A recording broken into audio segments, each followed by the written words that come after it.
Muy buenas tardes a todos, bienvenidos a la tarde A24, bienvenidos a MMD. Ya estamos arrancando con todo la tarde. Y ayer hubo mucha repercusión política por la aparición del expresidente Mauricio Macri en la presentación de su libro ¿Para qué?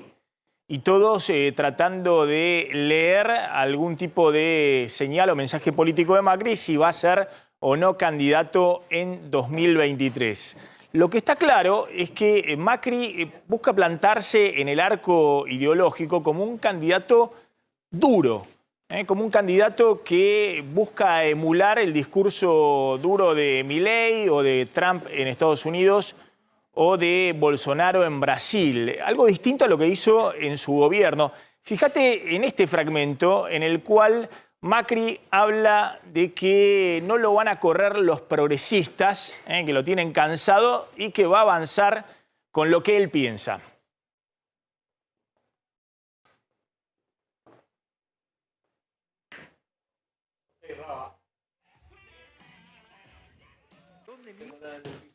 ¿Dónde mierda están las prioridades?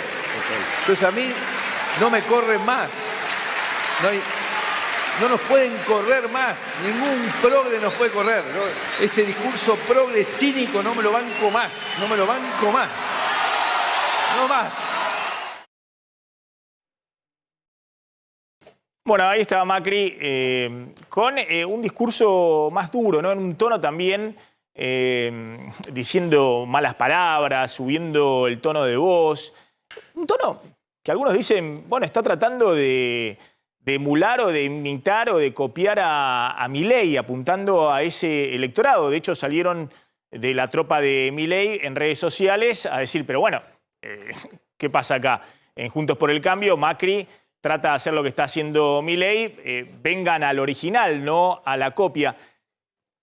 Reiteremos ese pasaje en el cual Macri apunta a lo que él llama el discurso progresista. ¿Por qué? Porque es el discurso progresista que se mezcla también con cosas que un sector del electorado más duro rechaza. Por ejemplo, la igualdad de género, el cambio climático, cosas sobre las cuales Trump, Bolsonaro o Milei han hecho campaña capitalizando el enojo de una parte muy grande de la población contra la dirigencia política y planteando una posición genuina, honesta de lo que verdaderamente piensan.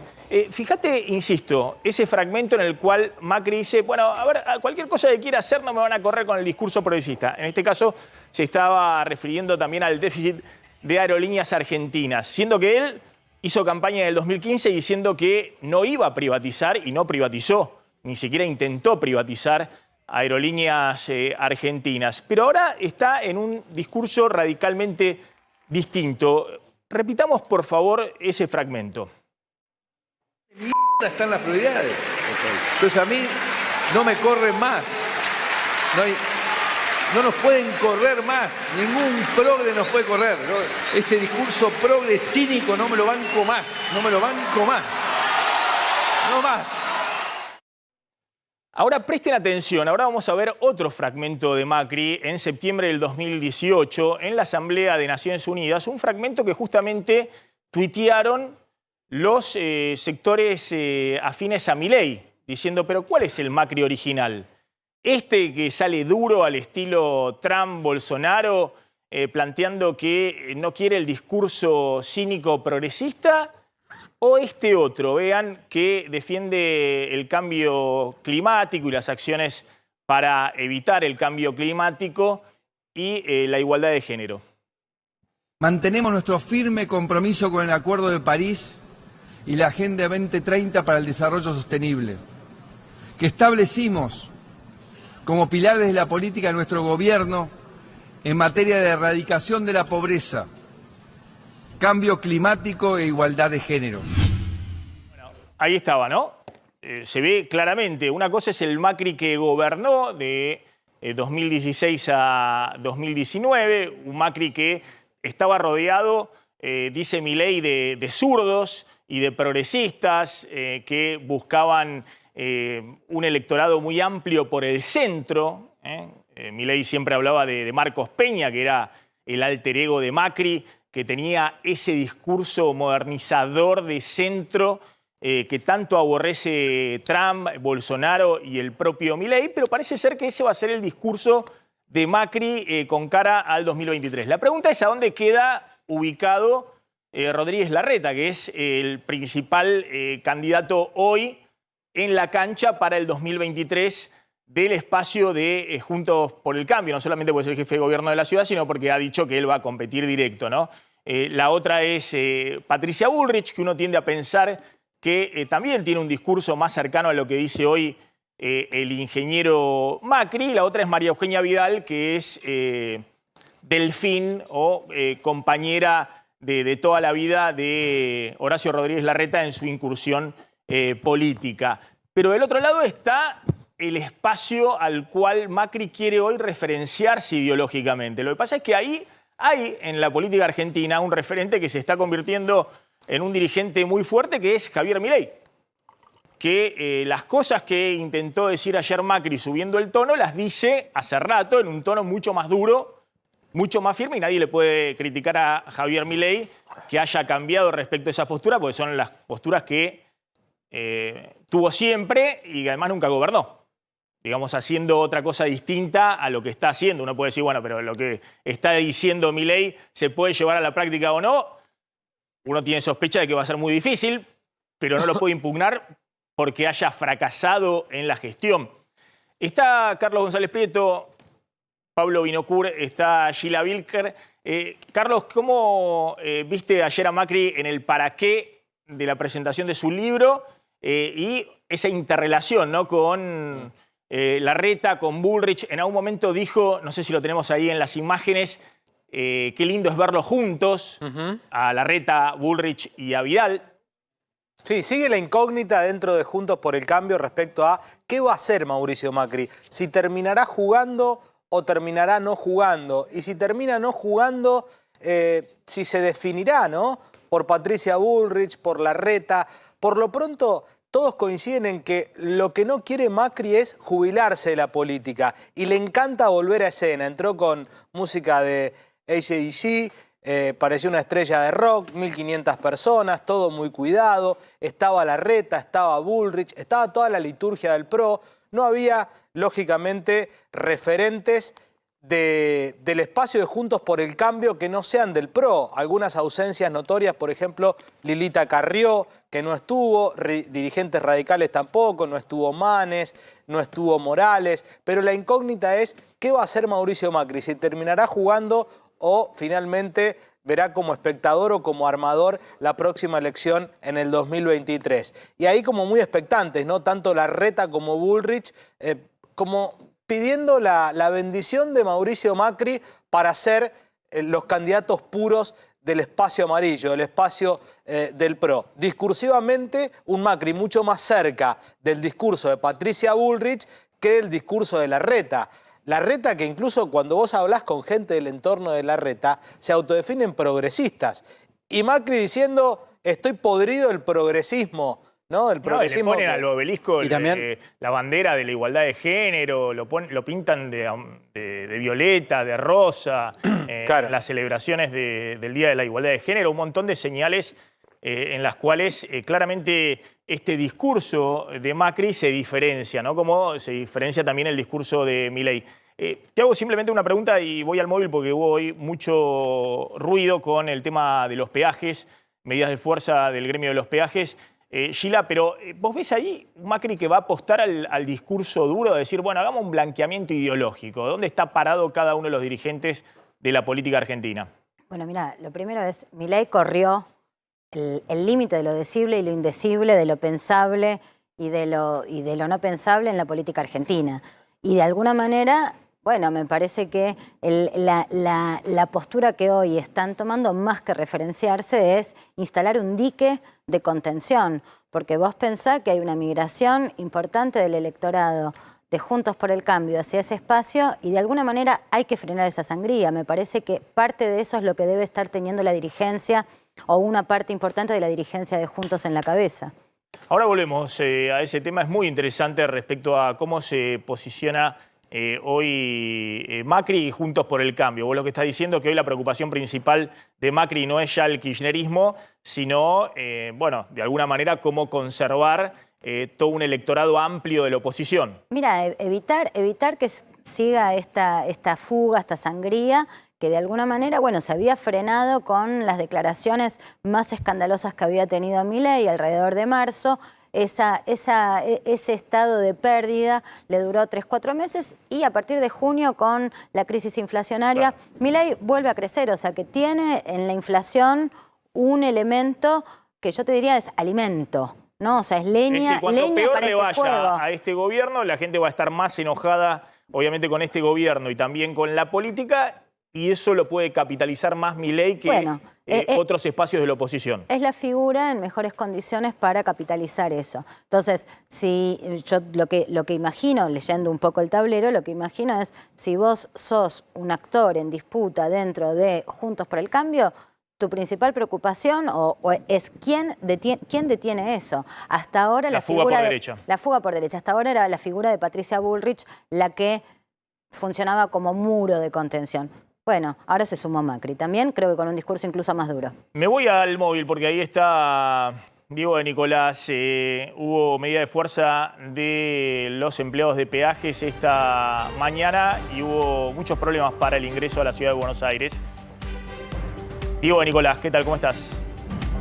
Sí, ¿cómo estás, Maxi? Buenas tardes. Estamos en Callao al 100. Acá está la sede del Ministerio de Trabajo, lo que es la Oficina de Relaciones Laborales, y hay para dentro de un ratito prevista una reunión entre los sindicatos de peaje, el SUTBA, que representan a los trabajadores de todo el país, excepto la ciudad de Buenos Aires, que claro, hoy han levantado las barreras como señal de protesta y están movilizando aquí el ministerio para esta reunión. Quiero ver si puedo llamar a Facundo Moyano, quien es el secretario general del gremio, que va a participar de esta reunión, para tratar de dialogar con él y que nos explique, Maxi, un poco más en qué punto se encuentra este diálogo. A ver, mira, te digo, a esta hora está absolutamente cortada la avenida Callao de lado a lado. Temprano había quedado solamente habilitada la posibilidad de que el transporte público de pasajeros pase por aquí, pero con el correr de las horas fueron llegando tantas columnas de manifestantes que a esta hora ya se encuentra absolutamente cortada la circulación aquí por la zona de Congreso,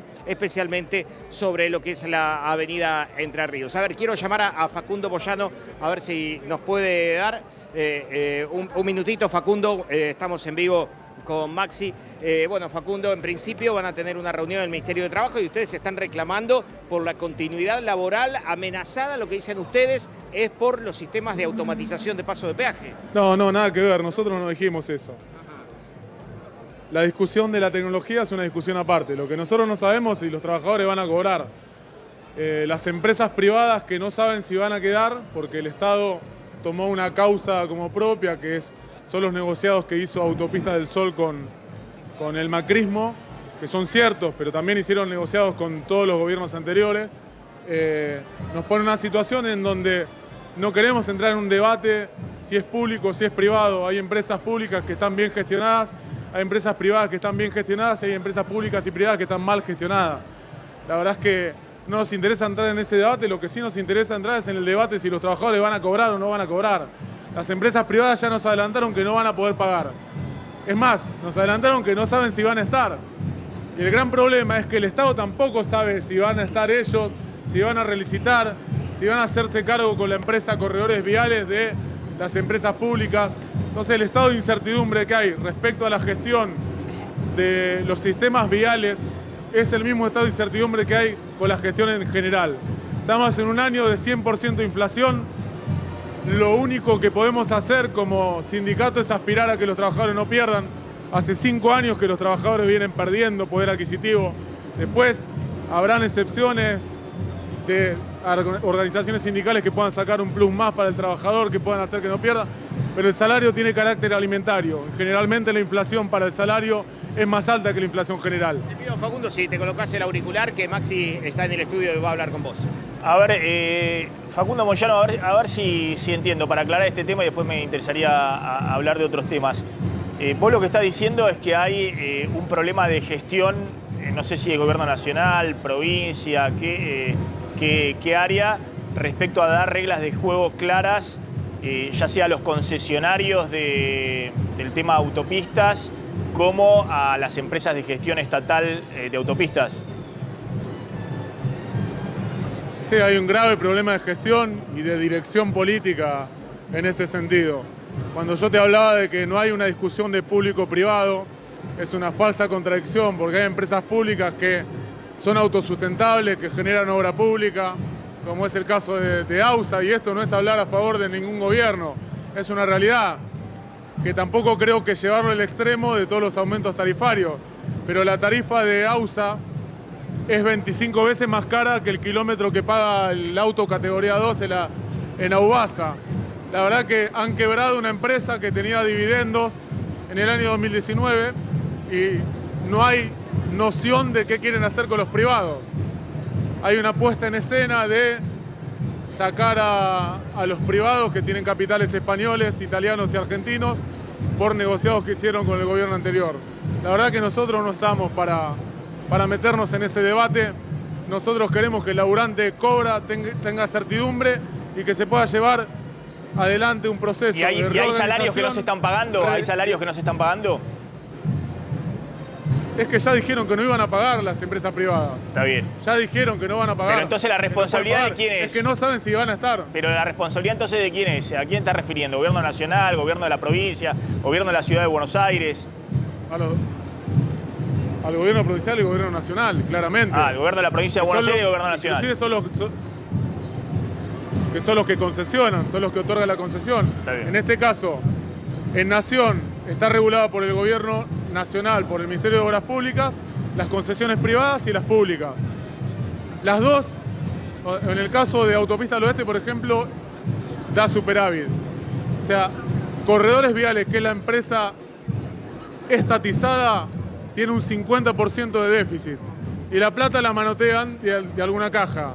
Cuando se acabe esa caja, van a agarrar otra caja, la van a manotear y la realidad es que empresas que podrían ser autosustentables y un sistema que podría ser autosustentable termina siendo un sistema deficitario que lo terminan engarpando todos los argentinos, los que usan y los que no usan la autopista. Está bien, eso es lo que vos contás respecto a lo que está pasando con el tema autopista, es la visión del gremio.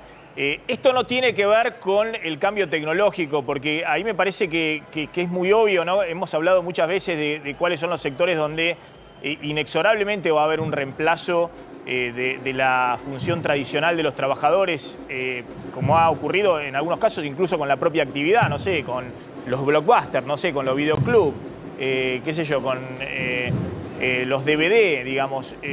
¿No crees que en el tema de las autopistas se va a un cambio tecnológico evidente, donde va a haber menos gente en la casilla de peajes? O directamente no va a haber gente en la casilla de peajes. No, pero no es esa la discusión ahora. No es eso lo que creo, eso es lo que está pasando y eso es lo que estamos haciendo. O sea, no es un debate. Está bien. No es una preocupación. Eso se está haciendo y se está haciendo de manera ordenada. Lo que yo estoy hablando es que acá el sistema está destruido, porque lo han destruido por la inoperancia, por la falta de planificación y por la falta de proyecto, que no es otra cosa que lo que pasa a nivel nacional. A ver, estamos discutiendo una Argentina donde hay un 50% de pibes de 15 años que son pobres. Estamos discutiendo una Argentina donde hay un 100% de inflación.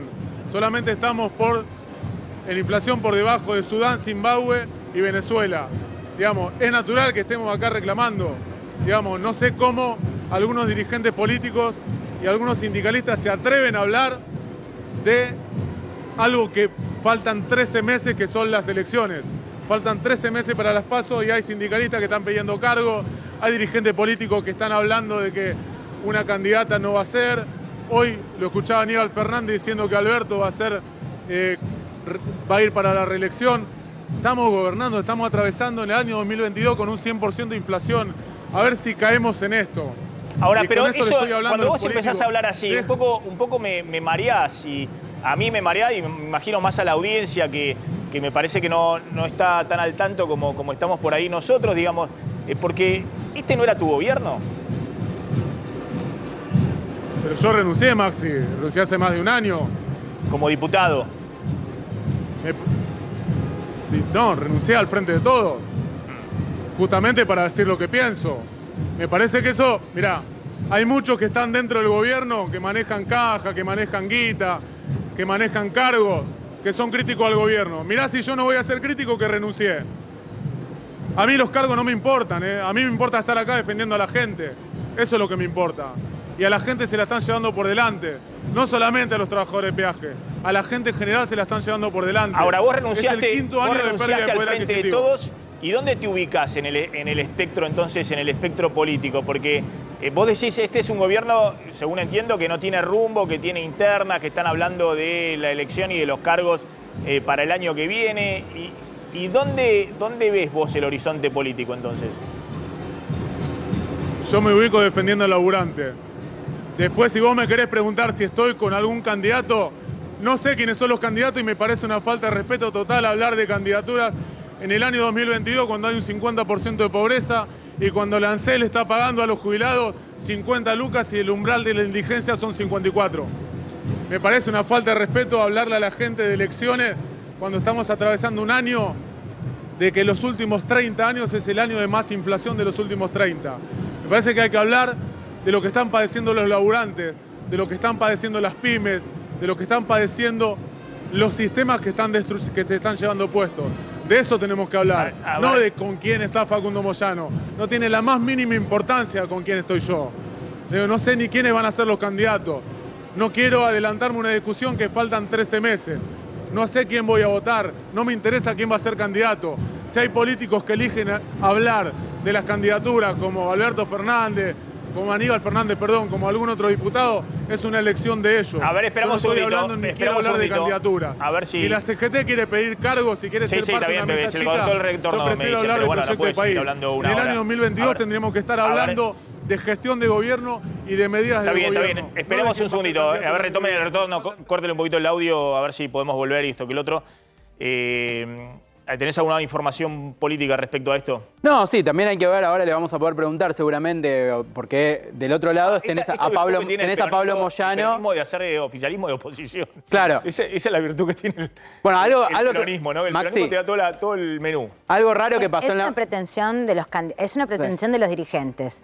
No tiene tanto que ver con la percepción social, digamos, ¿no? Para la gente, el Frente de Todos es un bloque que todavía, que es difícil, se distinguen actores, se distinguen posiciones, pero es mayormente un todo, ¿no? Pero imagínate, perdóname, ¿no? Si dentro del corazón del gobierno, olvídate lo que dice Moyano, que critica a la CGT, porque, bueno, está en un rol muy pasivo la CGT ante toda esta situación de crisis social y todos los indicadores económicos que vos siempre comentás, Maxi. Pero si desde el corazón del gobierno, cuando vos escuchás a Máximo Kirchner ayer, por ejemplo, dándole una nota a Navarro, era mucho más cruel con Alberto Fernández que la misma oposición. Es decir, el corazón del Maxi, gobierno es el que quería agregar porque estábamos con la nota con Facundo Moyano, a ver si después lo podemos conectar. Pero el otro día en la marcha del 17 de octubre pasó algo extrañísimo, que es que Pablo Moyano estaba en la Plaza de Mayo abrazándose con Máximo Kirchner y Facundo Moyano estaba en la Plaza de Mayo diciendo que él iba como a título personal, dando entrevistas en los medios, insultando prácticamente a la cámpora. Entonces, esos choques en el peronismo se están dando y se están dando incluso adentro de la familia Moyano. No sé si después vamos a poder tener contacto con Facundo para preguntarle. Ayer Máximo Kirchner salió con esto de que no cree que Cristina sea candidata. Ahora vamos a hablar con un experto en el mercado financiero porque hubo una reacción muy positiva de todo el tema de los títulos públicos. De hecho, fíjense lo que pasó en el día de ayer con el riesgo país. Esto es la caída del riesgo país, que aparte lo ha difundido también desde el Ministerio de Economía, porque efectivamente rebotaron, hubo títulos públicos que subieron 7%, otros subieron 5%, y eso se reflejó en la caída muy fuerte en un solo día del riesgo país. Sigue la recuperación, Maxi, porque los bonos en dólares globales suben en promedio un 0,6% tras la suba, como decías, firme de ayer. Y las acciones también, Mercado Libre y IRSA, por ejemplo, 5% arriba, YPF 3% arriba. Todo para arriba, siguiendo la tendencia de lo que pasó ayer, que fue más fuerte. Sí, ha habido mucha volatilidad, pero ayer fue un día muy extraño, porque aparte fue un día difícil internacionalmente, con una devaluación del yuan en China. Pero repitamos, a ver, por favor, esa placa y la siguiente de Raba, que es una agencia bursátil, una ALIC. Fíjense, los bonos en dólares ayer subiendo todos 5%. Ahí no está está el 41, 4,3. Bueno, los globales 30, 5%, el global 35, 5%. Para un solo día una suba fuerte. Y eso se expresa en la suba de los bonos, en la caída del riesgo país. Algunos interpretaron, bueno, ¿qué pasó? ¿Qué cambió en la dinámica de lo que estamos viendo? Y una de las interpretaciones era, bueno, ayer Máximo Kirchner dio por perdida la elección del 2023, cuando dijo que Cristina no va a ser candidata. No estoy diciendo, ahora vamos a analizar con Gila, que esto sea así, pero esta fue un poco la interpretación que hubo en los mercados. Veamos lo que decía ayer Máximo Kirchner respecto a que no cree que Cristina vaya a ser candidata en 2023. ¿Y cuáles son los candidatos del peronismo? No, hoy por hoy no tiene. No tiene. Alberto creo que ha dicho que sí. Sí. Por lo que he leído, Massa ha dicho que no. Y creo que Cristina tampoco va a ser, digamos, así que no habrá que ver. Dijo, hay un título ahí. Creo que Cristina no va a ser. Yo creo que no. Bueno, es un 2023 que, más allá de que por abajo pueda haber muchos candidatos, el único que se anima a dar la cara diciendo voy a ser candidato es Alberto Fernández, digamos, que es el menos probable, porque todos ven las encuestas y dicen, bueno, es un chiste, pero parece que es el único que se anima al 2023. Perdón, hoy habló Kicillof también, en el mismo lugar, en el Destape, contradiciendo a Máximo. Cristina tiene las condiciones para volver a ser presidenta y uno ve un empuje que empieza a decir Cristina Kirchner 2023. Bueno, o sea, tenés uno y uno, ¿no? En el mapa del oficialismo. Sí, Axel teme que lo deriven para la presidencia, ¿no? Claro. Lo que estoy tratando de enhebrar, digamos, como racionamiento es ¿qué pasó? Es decir, una de las interpretaciones es Máximo da por perdida la elección, y si la da por perdida Máximo es que Cristina la da por perdida hace rato, que ha transmitido 2023 está perdido. Y eso, de alguna manera, puede ser que cambie el clima. Está Luis Beldi en comunicación. Luis, ¿qué tal? ¿Cómo estás? Gracias por atendernos, muy amable. Bien, sí, yo ayer cuando hablé con el mercado, no es solo que dan por perdida la elección, sino el hecho de que la única y lejana posibilidad de que alguien haga fuerza por el partido oficialista desaparezca entre los candidatos. No queda más nadie, por debajo de ella nadie reúne los votos. Y eso alentó mucho la suba de bonos, y lo que fue más meritorio es que la tasa de los bonos norteamericanos habían subido a 4,25% a 10 años. Es decir, cuando una tasa del bono del Tesoro de Estados Unidos está en ese nivel, es una aspiradora de dólares de todo el mundo. Y se vienen abajo los bonos del mundo. Y acá subieron los bonos a 1 año y 2 años, estaban en 4,50, 4,80. Eso es una barbaridad pagar en dólares. Y en Argentina te estaban entrando dólares a comprar bonos que están en precio de default. Claro, el anuncio de Cristina fue suficiente tracción. No te olvides que los mercados, más en el caso de Argentina, donde hay papeles que están tienen que subir 1000% para recuperar el valor de 2017, se anticipan 1 año, porque la ganancia es muy prometedora. Y por otra parte, hay un póker muy peligroso que se está jugando, que es el de los candidatos, y yo te doy mi opinión sobre una candidatura al oficialismo. Yo creo que Milei va a terminar con Macri. Va a terminar junto con Macri, es lo que se comenta. Si Macri despeja de su alrededor todo el espectro que a Milei no le gusta, que es el radicalismo y todo, van a terminar juntos y él se va a reservar para otra oportunidad. Y eso también lo tienen en cuenta los inversores. Entonces le estás comprando papeles que valen entre 18 y 20 dólares, cuando el precio que dice la lámina es 100 dólares. Vos lo estás comprando por 18 y 20 y tenés un rendimiento del 50% en dólares. Anual. Entonces, ¿cómo no te vas a jugar cuando te dan un dato así? El hijo de la vicepresidenta, mi mamá no va a ser candidata. Ahora, Luis, vos decís que ahí hay un componente claramente de interpretación política. Yo pienso que los problemas de Argentina para los próximos años son algo más complejos que si Cristina va a ser candidata o no, digamos. Uno ve todas las cuentas externas, el atraso cambiario, la inflación del 100%, la falta de acuerdos políticos para avanzar en la reducción del déficit fiscal de manera sostenida, todo lo que hablamos siempre.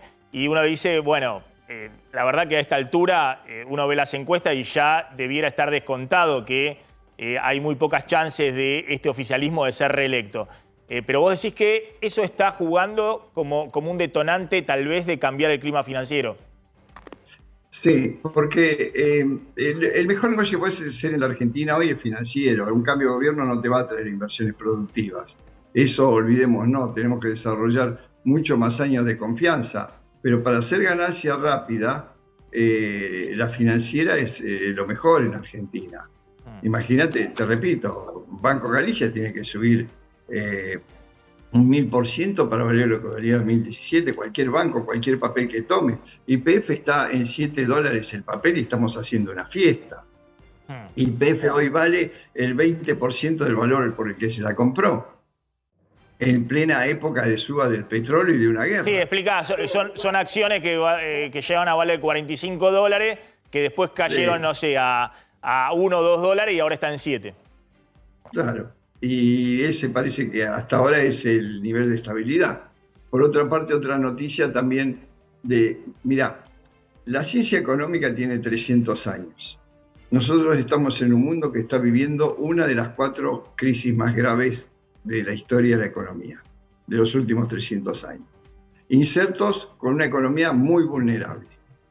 Entonces, todo el mundo está buscando oportunidades y vienen muchos fondos a la Argentina en busca de esas oportunidades. Pero la Argentina no ha aprovechado las oportunidades que le da el mundo y encima tenemos la mala suerte que vino una helada, una sequía que nos va a... O sea, van a tener el mismo castigo que tuvo Macri cuando era presidente, que nos llevó al Fondo Monetario Internacional en aquel momento. Y lo que yo veo, más allá de lo que estamos discutiendo, es que nadie está pensando en diciembre, enero y febrero, no ya en las candidaturas, sino en la falta de dólares que va a haber para esa época. El ganado sin maíz, siguiendo maíz, con precios en baja porque China deja de comprar, está dejando de comprar carne.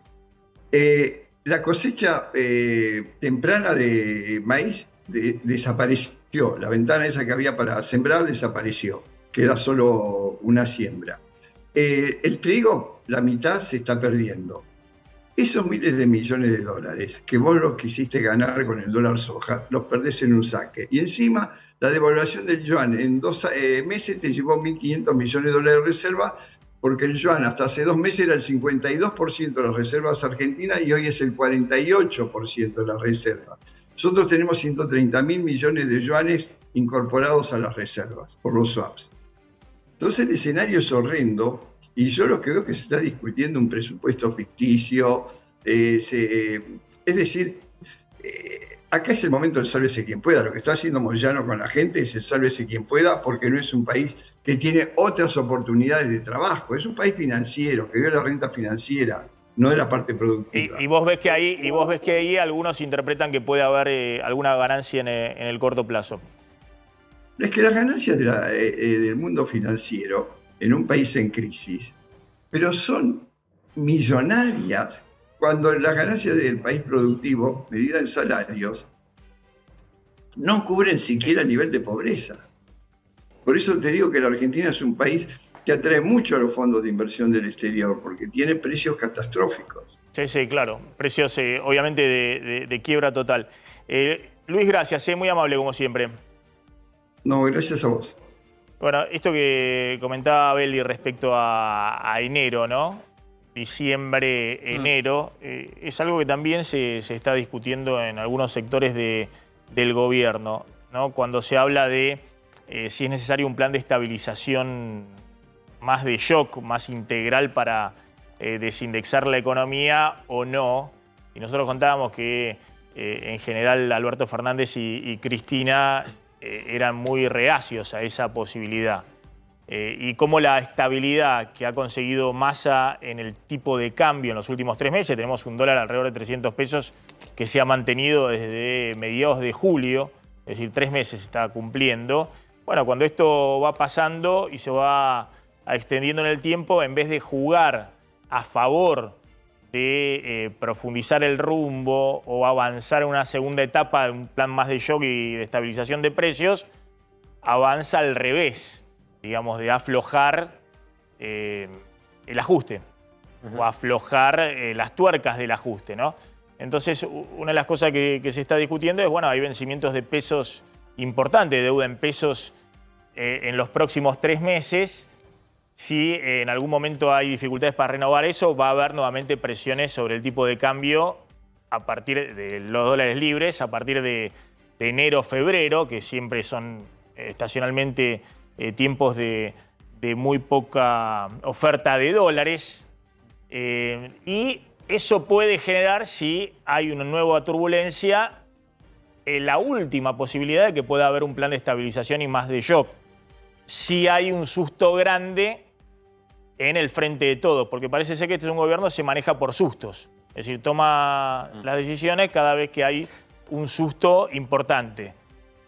Pero hasta que eso no ocurra, de alguna manera, bueno, la va llevando y la va acomodando. Con un dato no menor, Maxi, que la sequía ya estiman distintas fuentes del sector privado que va a implicar 3.500 millones de dólares menos solo por el achique en la cosecha de trigo. Y se viene la soja, y se viene el maíz, y el precio de la carne que baja. Es decir, el contexto de precios internacionales y de producción del campo en una economía muy agrodependiente tampoco es bueno.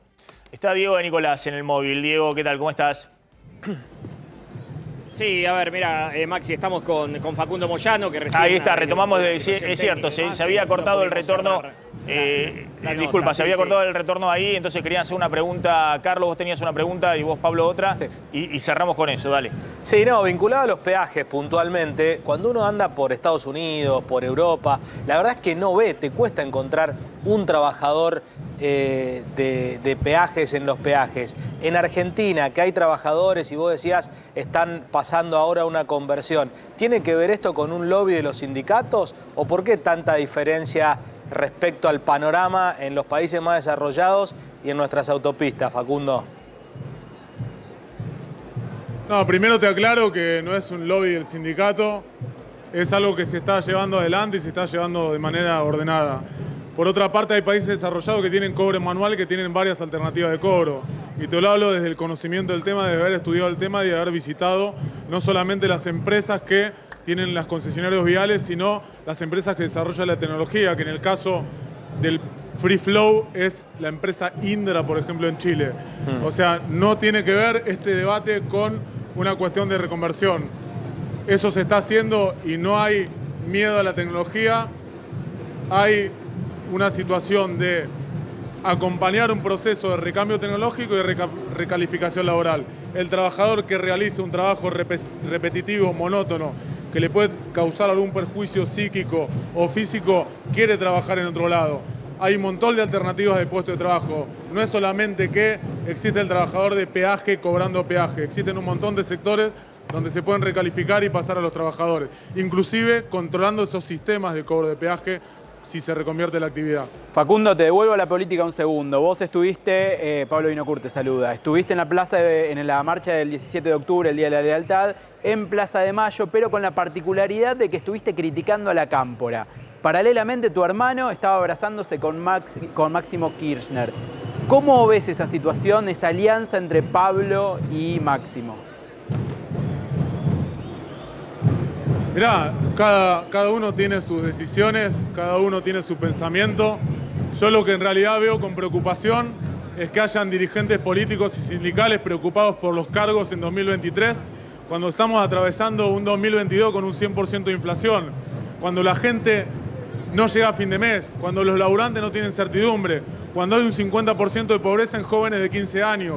¿Pero vos mantenés tus críticas a la Cámpora? Los he escuchado ayer, hablando un diputado nacional de que Cristina no iba a ser candidata. Máximo Kirchner, hoy el ministro de Seguridad hablando de que Alberto tenía que ser candidato. Me parece que es una falta de respeto a la gente que yo esté hablando del 2023, que estemos hablando de las elecciones del año que viene cuando faltan 13 meses para las PASO. Me parece que es una tomada de pelo a la gente. Tenemos que hablar de lo que está pasando. Y los funcionarios del gobierno que te dicen hay que aceptar esto como está porque lo que viene es peor. Me parece que si se queden con ese argumento, muchacho, va a venir lo que tenga que venir y va a venir porque lo va a votar la gente. Acá hay que empezar a hablarle a la gente, hay que dejar de pavear. La CGT tiene que dejar de pedir cargos y tiene que dejar de querer ser parte de una mesa chica. ¿Una mesa chica de qué proyecto? ¿Cuál es el proyecto de país que está discutiendo el peronismo? Y no, yo quiero contribuir a esa está discusión. claro, porque tiene distintos proyectos de país y es lo que le pasó a este gobierno, digamos. Unos piensan una cosa, otros piensan otra cosa. Se conforman con el tema de la alianza electoral, de tratar de unificarse para no perder frente a Juntos por el Cambio o Macri. Está claro que el peronismo se debe a una discusión de cuál es el modelo de país que quieren, cuál es la política económica, cuál es el vínculo institucional. Todo eso está pendiente en el peronismo. El peronismo obviamente llegó al gobierno esta vez haciendo un rejunte de visiones muy distintas, pero es la forma que tenía de llegar al gobierno. Sí, pero lo que pasa que una cosa es llegar al gobierno, una cosa es ganar la elección. Ya demostró el Frente de Todo, que contiene a gran parte del peronismo, que la elección se pudo ganar. Ahora, estamos en el año 2022, tenemos un 100% de inflación. El ANSES paga ingresos por debajo de la indigencia. Entonces digo, ¿vamos a discutir ganar una elección el año que viene o vamos a discutir un proyecto de país? Me parece que es una falta de respeto, repito, hablar de la elección del año que viene faltando 13 meses para la elección. Está claro. Facundo Moyano, gracias. Gracias, Diego de Nicolás. Ya vamos a hablar con el tema de efectivamente cómo ha salido Aníbal Fernández a contestarle a Máximo Kirchner, que poco menos que se burló de esto de que Alberto Fernández sea candidato a la reelección en una PASO. Y una frase diciendo necesito avanzar en los temas, diciendo que es poco seria, qué sé yo, esto de que vaya en un oficialismo alguien como candidato a presidente en una PASO, compitiendo en una PASO. Está Fabián Rubino en el móvil. Fabián. ¿Cómo te va, Maxi? Buenas tardes. Es inteligente hablar entonces sobre la tecnología y la justicia. Aquí en el CFK, precisamente, se está llevando adelante un congreso para ver cómo interrelacionamos el tema de la justicia con la tecnología. Y para eso estamos hablando con el doctor Mario Daro, quien es integrante de la Corte Suprema de Justicia de Mendoza, y con Julián Corbalán, quien es director del Laboratorio de Inteligencia Artificial de la UBA. Bueno, doctor, ¿hemos adelantado mucho en tecnología en la justicia? ¿Nos hemos ayornado?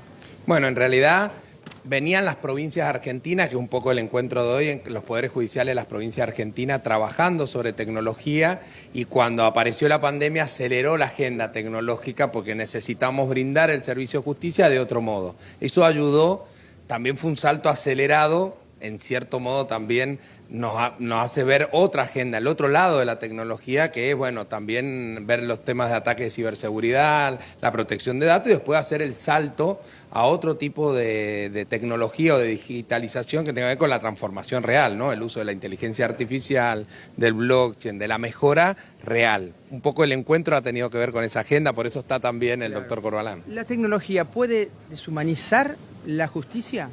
Yo creo que todo lo contrario, aunque uno parezca que la tecnología, viste que ahora hoy en las generaciones, en la familia, uno dice, no, la tecnología nos ha quitado la relación familiar, y pasa obviamente, que en el caso del Estado y de la justicia, lo que viene a traer la tecnología es por lo menos dos de las grandes cosas que la ciudadanía le exige a la justicia, y la tecnología lo facilita.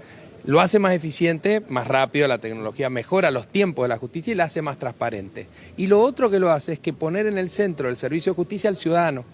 Ya no hay intermedio, entonces el ciudadano hoy con tecnología puede acceder a su expediente, puede verlo, puede tener una audiencia con el juez, que antes tenía una dificultad y probablemente lo que uno crea que es que la tecnología deshumaniza, en este caso mejora, la hace más eficiente, la hace en definitiva más humana y también, como venimos hablando mucho con Juan, que es especialista en inteligencia artificial, le da más tiempo a la justicia de ocuparse de otros temas para que la tecnología se ocupe de lo que se tiene que ocupar la tecnología. La pandemia en este caso fue un paso adelante para la tecnología. Una vez es extraña el cara a cara, las audiencias cara a cara, pero con la tecnología cambió todo. Sí, es cierto, el cara a cara, las relaciones humanas son fundamentales para un tipo de relaciones. Para otra, mejora también los tiempos. ¿Cuántas veces has dicho, bueno, prefiero hacer a lo mejor una entrevista desde mi casa, no tengo que andar viajando, ir a un lugar físico? Eso pasa en todos los órdenes y también creo que hay que tener un equilibrio, ¿no? Para qué cosa sirve la tecnología, qué estamos dispuestos a hacer con tecnología y qué estamos dispuestos a hacer en forma humana. En este caso, Juan, ¿la tecnología ha acelerado los procesos, los pasos de la justicia? Mira, compartiendo lo que decía Mario, yo creo que hay una agenda que nos pasa en Latinoamérica y esto que también se ha impulsado desde Argentina de formar talento en programación. Por un lado está poderes judiciales que vienen de un mundo imprenta y transicionan a un mundo digital. Entonces esa transición no solo le ha costado a la justicia, le ha costado a otras organizaciones, a las pymes les cuesta mucho, que muchas incluso están en papel. Y esa agenda requiere que, para que se acelere, como decía un poco Mario, y de lo que se trata este evento es de hacer una agenda de transformación inteligente. Si quieren, para las personas que nos miran detrás ahí de los televisores o de los dispositivos, hoy que se puede ver por YouTube, América, podrían, por ejemplo, esta analogía de, si yo tengo que ir a la esquina, no me tomo un avión. Si yo tengo que hacer 3 cuadras, quizás las puedo hacer caminando o en bici. Y eventualmente me tomo un avión o un barco si quiero cruzar el océano. Esa analogía hay que llevarla a la justicia. Y me parece que ese es el gran desafío, que hacer que la gente que nos pide rapidez, que nosotros le podemos dar con tecnología, pero siempre preservando el lado humano. Bien, doctor, ¿este congreso está hoy?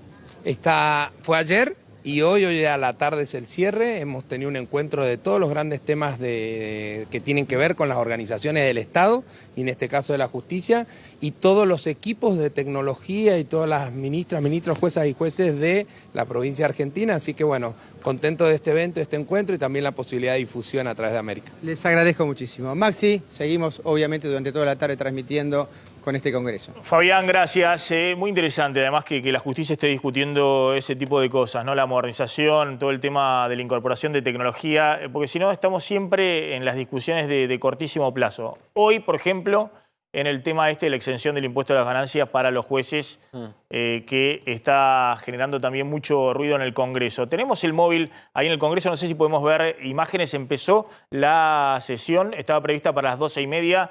Ya ha transcurrido más de una hora. En realidad, están cantando el himno. Se pospuso porque no llegaban algunos legisladores que estaban volando. Se pospuso para las 13:30, así que si no está el quórum, ya, ahí está, sí, estamos con quórum ya.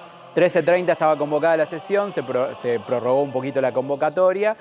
La duda por el quórum ya no estaba porque Juntos por el Cambio dijo que iba a dar el quórum. Y lo que está en duda básicamente en este momento es qué va a pasar con algunos artículos en particular. Eso es en principio la duda. Algunas cuestiones que la oposición no va a acompañar y hay que ver si el oficialismo tiene el número para aprobarlo. Está Nicolás Gadano, ahí está Cecilia Moró presidiendo la sesión, como presidenta de la Cámara de Diputados. Ahora vamos a ver quiénes están también del bloque Juntos por el Cambio. Nicolás Gadano es economista. Ha sido funcionario en la gestión anterior, es un experto en temas energéticos, pero también alguien que mira muy de cerca todo el tema presupuestario. Nicolás, gracias por atendernos, muy amable.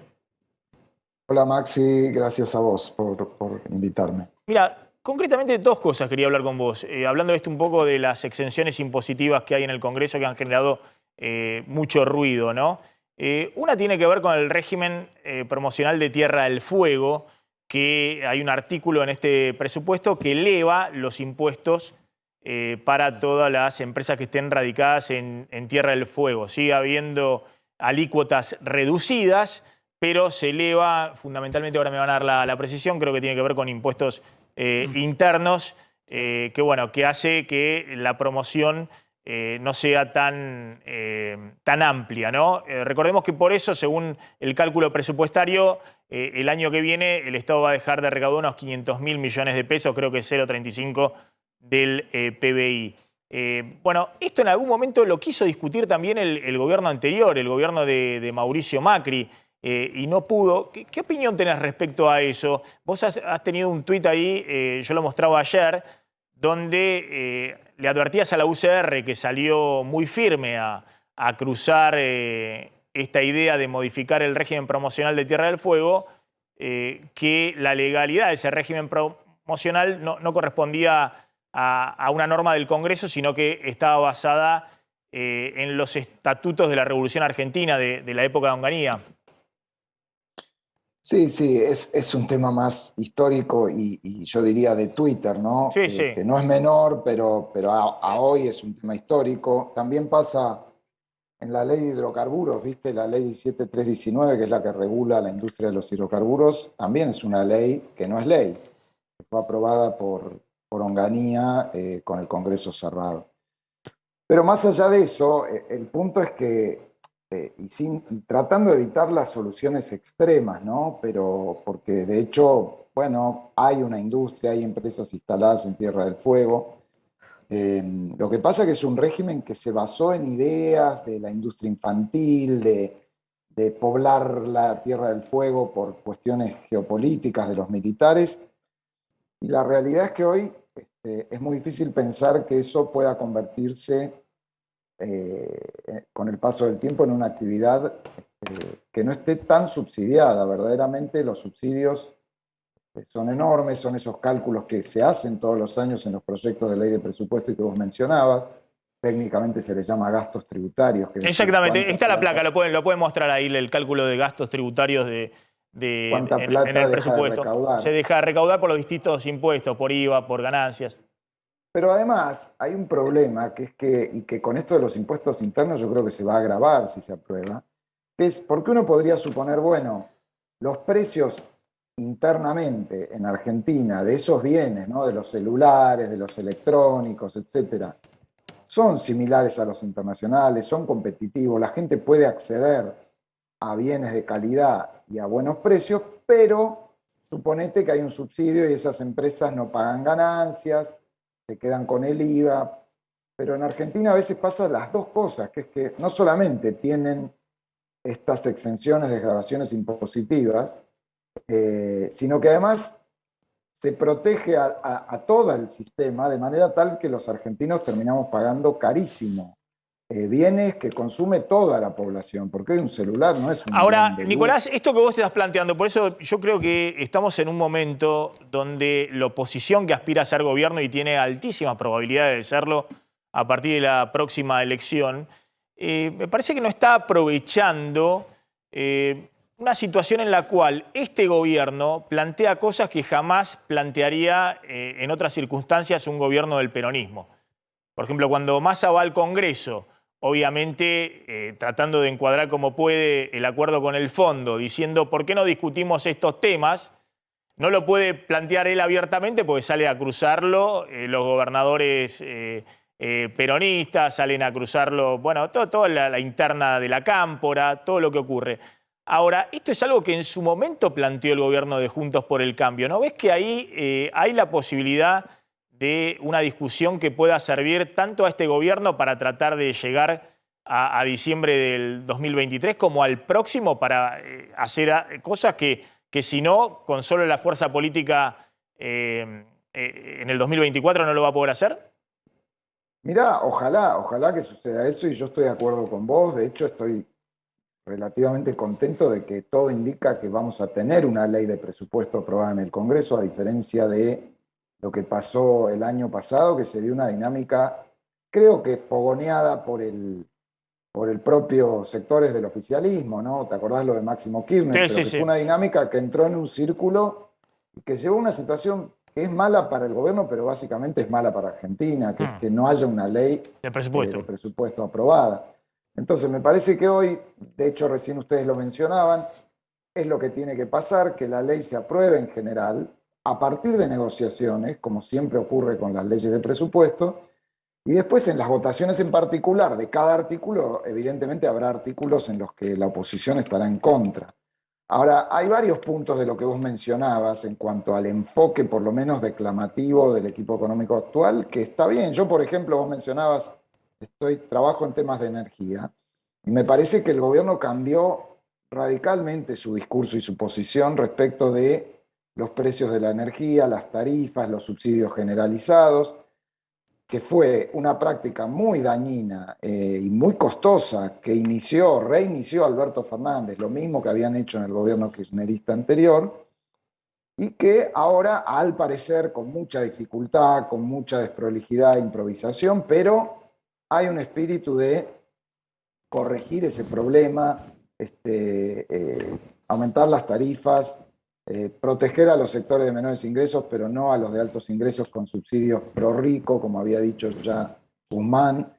Entonces, doy eso como ejemplo, vos mencionabas otros.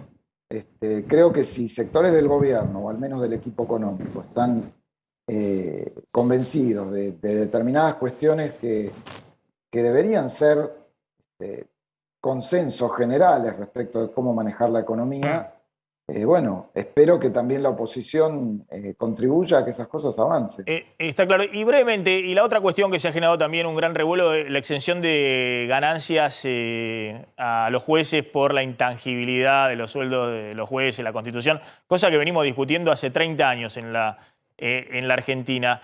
¿Cuál es ahí tu posición? Porque, de nuevo, son cosas que también el anterior gobierno buscó de alguna manera de zanjar, digamos, la idea esta de la igualdad ante la ley, porque además son cosas que se han discutido, no sé, en Estados Unidos hace 40 años y terminaron... A mí, Maxi, estoy de acuerdo con vos, es una obviedad, o sea, que los jueces y todos los empleados judiciales tienen que pagar el impuesto a las ganancias, es una obviedad y me parece que lo que dice la Constitución no tiene nada que ver con la imposición general que tengan a la renta que tengan las personas. Por supuesto que si hubiera algo discriminatorio, especial, contra los jueces, es otra historia, pero esto no, esto es usar una cláusula de la Constitución para tener un privilegio, así que yo estoy completamente de acuerdo en que esas cosas hay que regularizarlas. Y por otro lado también vi por ahí que hay gente que dice, no, es que la exención del salario, que es el argumento del sindicato judicial, ¿no? El salario no es ganancia, hay que eliminar el impuesto. Y hay gente que dice hay que eliminárselo a todo. Es el impuesto a la renta, más allá que se llame ganancias o como fuere. Impuesto a los ingresos, impuesto a la renta, impuesto a la ganancia. Más allá de eso, existe en todas partes del mundo. Existe en Inglaterra, existe en Estados Unidos, existe en todas partes del mundo. Por otro lado, más progresivo, el que te permite justamente, a diferencia de los impuestos indirectos como el IVA, que pagan en proporción lo mismo una persona muy humilde y una persona de altos ingresos, en ganancias bien hecho, tenemos un sistema y escalas totalmente distorsionadas. Un impuesto bien hecho es lo que corresponde hacer. Entonces, es cierto que en la Argentina, no sé, cobras 2 veces y media una línea de pobreza y ya estás pagando impuestos a las ganancias. Pero bueno, ¿y sabes cuál es el principal problema? Por ahí ya estás pagando 35%. Claro, Esa es la locura. Está todo distorsionado. Pero el impuesto en sí, pero claro, yo también lo he escuchado, ¿no? Que dicen, no, pero el salario no es ganancia. No, entonces que el que gana $1 millón de salario no se puede cobrar impuesto. En todas partes del mundo cobran impuestos. Después puede discutir las alícuotas, pero le cobran impuestos. Exactamente, y creo que lo de los jueces, ojalá se pueda avanzar en ir eliminando esos privilegios, que no son solo de los jueces, que se han construido en la Argentina y que hay que ir desmontándolos para que todos seamos iguales ante la ley en términos de impuestos, de acceso a los cargos en el Estado, etcétera, etcétera, ¿no? Sí. Nicolás, gracias, muy amable, muy interesante escuchar la vista del economista Nicolás Gadano. En el tema del impuesto a los jueces, impuesto a las ganancias en realidad, que tributen los jueces, los fiscales, los empleados judiciales, que hoy hasta cierto rango en la justicia están exentos, como también están los jubilados. Ojo que es cierto que hay situaciones muy distintas respecto a niveles salariales en la justicia federal y en la justicia provincial y situaciones, ahí me han escrito de la provincia de Buenos Aires varios jueces planteando que muchos jueces que quieren tener un pasar de clase media y solo se pueden dedicar a su actividad judicial, hoy llegan muy con lo justo para tener efectivamente un presupuesto mínimamente ordenado, que los chicos vayan a una escuela o un colegio privado y llegan con lo justo. Y obviamente si les aplicás inmediatamente el 35 de ganancias, no llegan. Es decir, no llegan ni siquiera a fin de mes. Pero esa es otra cuestión distinta que tiene que ver con un problema salarial evidente en ciertos estamentos del Poder Judicial, en particular en la justicia, por lo menos lo que me comentaban, yo desconocía en la justicia provincial, distinto el tema de las exenciones del impuesto a las ganancias que violan el precepto elemental de la igualdad ante la ley. Digamos, de todos deben pagar de la misma forma un impuesto como es el caso de ganancias. Vuelvo a la discusión política de lo que dijo Aníbal Fernández, que salió a cruzar a Máximo Kirchner y a ratificar que Alberto Fernández es candidato el año próximo.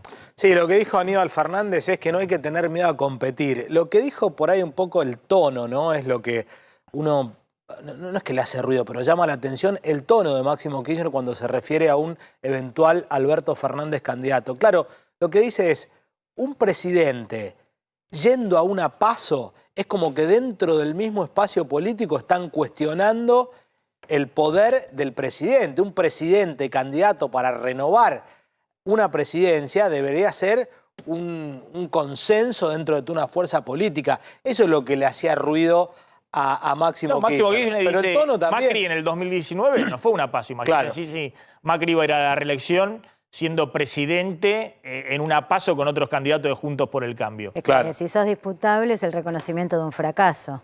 O sea, el solo hecho de ser disputable.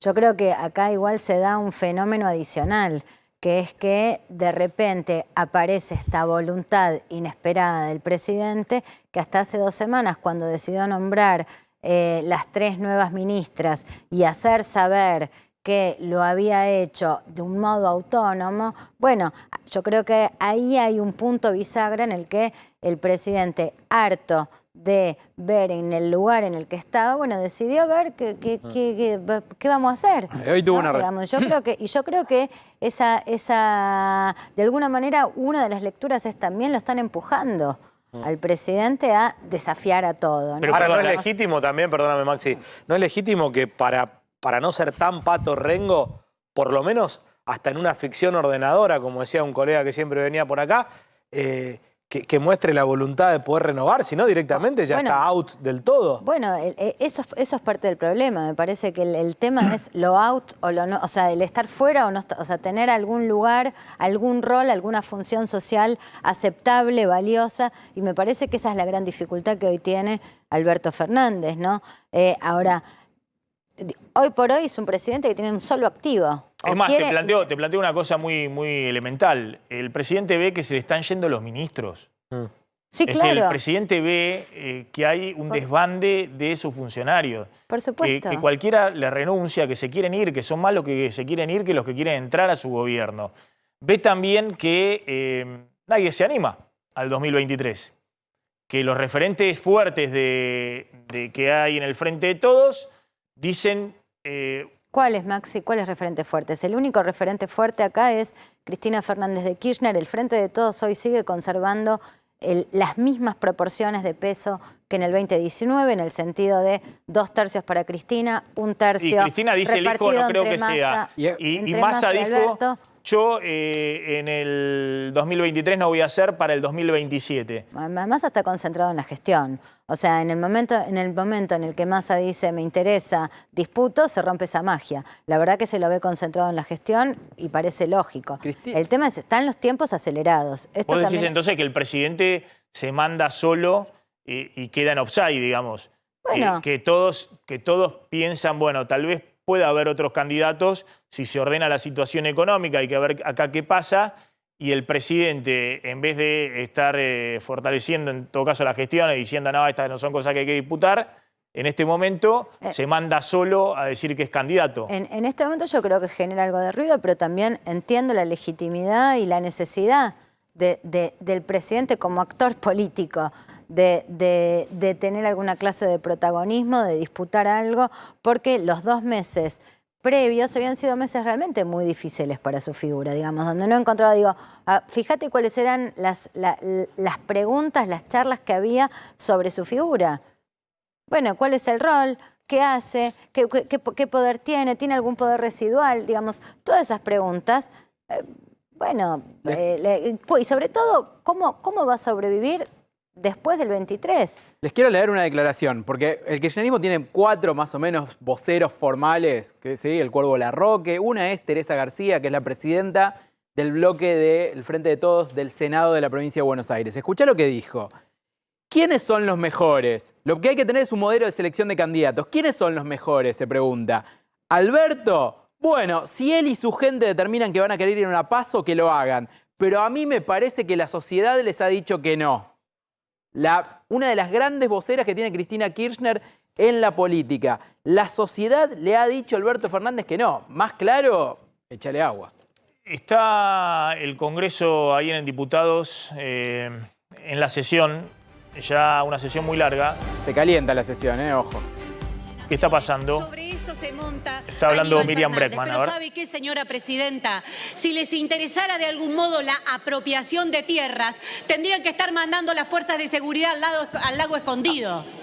Casi 2 millones de hectáreas de nuestro país están anotadas en paraísos fiscales. Lewis, Benetton, Turner. Eso no los tocan. A eso no los tocan. Esa extranjerización de tierras no les molesta. Lo que quieren es negarle derecho a las comunidades originarias. Y para terminar, quiero decir que veo una está mareado, está mareado el oficialismo. Lo corre Miriam Bregman por izquierda y obviamente Juntos por el Cambio y Milei por derecha. Es decir, no sabe dónde hacer pie en el discurso, porque además el problema que tiene el actual oficialismo es que no terminó de consolidar un relato como había hecho Cristina en sus 2 gestiones. Este oficialismo no puede consolidar un relato porque, bueno, hoy está haciendo todo lo que Cristina decía que no había que hacer. Bueno, y lo está haciendo justamente para tratar de ordenar la situación económica, pues se le había desbandado absolutamente todo. Bueno, esto que vos marcás, digo, no sabés con la claridad que se ve en los estudios cualitativos con grupos focales. O sea, lo que vos ves es que gente que quiere acompañar al gobierno está en la orfandad narrativa. Lo único que dice es lo que hay enfrente es peor. Claro. Entonces, no hay argumentos ni narrativa. Digo, yo creo que lo que falta acá es una explicación de por qué se hace lo que se hace, a dónde lleva, a dónde conduce. No existe eso. Entonces, esto que yo caracterizo como orfandad, en realidad termina generando esto que es, bueno, un segmento importante de electores del Frente de Todos que hoy están en la desafección. Vos fíjate que el discurso de Mauricio Macri de alguna manera interpela a los enojados. Entonces vos acá tenés como 2 sentimientos predominantes, los tristes y los indignados, enojados. Los tristes más cercanos al oficialismo, los indignados, los enojados más cercanos a la oposición. Sí, para contar un poco lo que está pasando acá con el presupuesto, acaban de hacer lo que se llama cuestiones de privilegio, son temas que habían quedado de las sesiones anteriores. Ahora acaba de arrancar Carlos Heller formalmente con el debate del presupuesto, con el quórum muy justo. Necesitaban 129 para empezar la sesión, apenas tuvieron 133. ¿Por qué? Porque el PRO, la coalición cívica y un sector del radicalismo no quiso dar quórum. Y atención que esto se puede hacer que se complique la votación en particular que va a tener la sesión a eso de las 3, 4, 5 de la mañana. 133 con el quórum muy justo. Había algunos diputados que estaban dando vueltas tratando de no sentarse para no ser ellos los que dieran el quórum. Finalmente los que ayudaron fueron los del bloque Evolución, el que lidera Martín Lustó, aunque es senador, pero lo lidera conceptualmente. Y con eso se consiguieron los 133 votos. La sesión se va a calentar a la madrugada. Atención porque el oficialismo a esta hora no tiene los números para aprobar el presupuesto tal como lo quiere aprobar. Otro que acompañó es Gerardo Morales, no es un dato menor, Emiliano Jacobiti, que como decías vos es cercano a Martín Lustó, y Gerardo Morales, que es el presidente de la Unión Cívica Radical, que acompañó para el quórum, con una coalición cívica en retirada y un PRO en retirada, un radicalismo que ayuda a Massa a tener este quórum para el presupuesto. Está Germán Romero, que es director del Centro de Almaceneros y Comerciantes Minoristas de Córdoba. ¿Qué tal, Romero? ¿Cómo anda? Muy buenas tardes, Max. Un gusto en saludarte, saludar al equipo y a los televidentes. Bueno, ¿qué está pasando?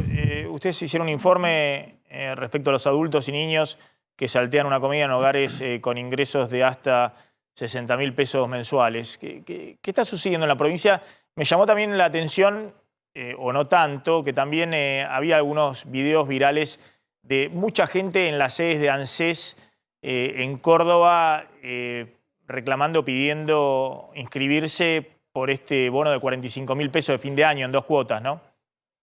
Correcto, Maxi. Primero que nada, te digo que esta encuesta, 4.800 encuestas positivas de hogares que ha realizado nuestro Departamento de Estadística y Tendencias, ha sido en todo el territorio nacional, en las 23 provincias, incluida la jurisdicción de la Ciudad Autónoma de Buenos Aires. Habitualmente nuestro departamento realiza encuestas en Córdoba, mide la inflación, pero en esta oportunidad, como veníamos alertando que había algún déficit alimentario en las familias, en las preguntas justamente de seguridad alimentaria, consideramos oportuno y necesario hacerlo a nivel nacional. Allí, bueno, tomamos una escala de hogares por ingreso de 60.000 pesos mensuales hasta 160.000, que quiere decir, digamos, lo primero apenas supera la línea de indigencia estipulada por el propio INDEC y 160.000 escapa apenas también de la línea de pobreza.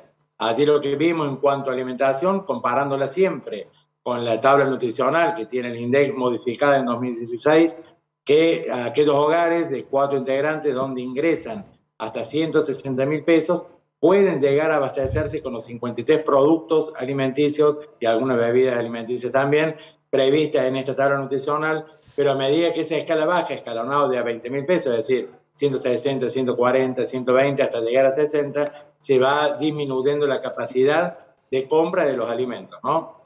Romero, bueno, simplemente una pregunta, porque más allá del estudio, que es muy interesante, ustedes son la Federación de Almaceneros, ¿no? Minoristas. ¿Están viendo eso ahí en la realidad, en sus comercios, digamos, de gente que hoy está racionando las compras habituales o que no llega a fin de mes? Por supuesto, no hace rato que ya lo venimos viendo, principalmente con este ritmo inflacionario, se ven clientes que están comprando por billete 100 pesos de algo, 200 de carne molida en algún comercio de proximidad, ocurre lo mismo en frutas y verduras. En lo que es, por ejemplo, carnicería, se buscan lo que es, y lo marca el estudio también, lo que es la compra de alitas de pollo, menudencia de pollo, menudencia de vacunas. Se han resignado casi absolutamente en las familias más vulnerables lo que es la compra de corte de carne vacuna, a excepción de la carne molida común, que se compra mucho, pero sí se ve un deterioro nutricional bastante importante, ¿no? Eso lo podemos ver también en el estudio, donde las familias que menos recursos tienen alcanzan solamente 21 productos de los 53, eso que decíamos que están estipulados en la tabla nutricional. Romero, gracias, muy amable. Ahí estaba Germán Romero, director general de la Federación de Almaceneros ahí en Córdoba.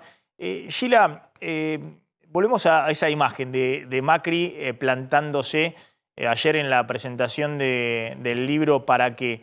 Y lo relaciono con esto que hablábamos, ¿no? De la falta de rumbo y de relato también de este gobierno, ¿no? Que fue una alianza electoral, unificó a todo el peronismo, pero con visiones muy encontradas que se han visto en las disputas entre Cristina y Alberto Fernández, entre Cristina y Guzmán anteriormente.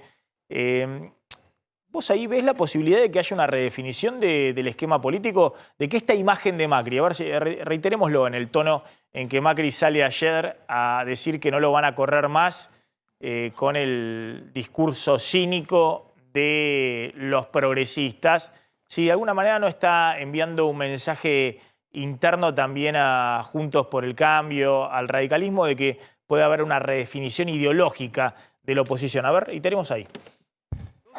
¿Dónde están las prioridades? Entonces a mí no me corren más. No nos pueden correr más. Ningún progre nos puede correr, ¿no? Ese discurso progre cínico no me lo banco más. No me lo banco más. No más.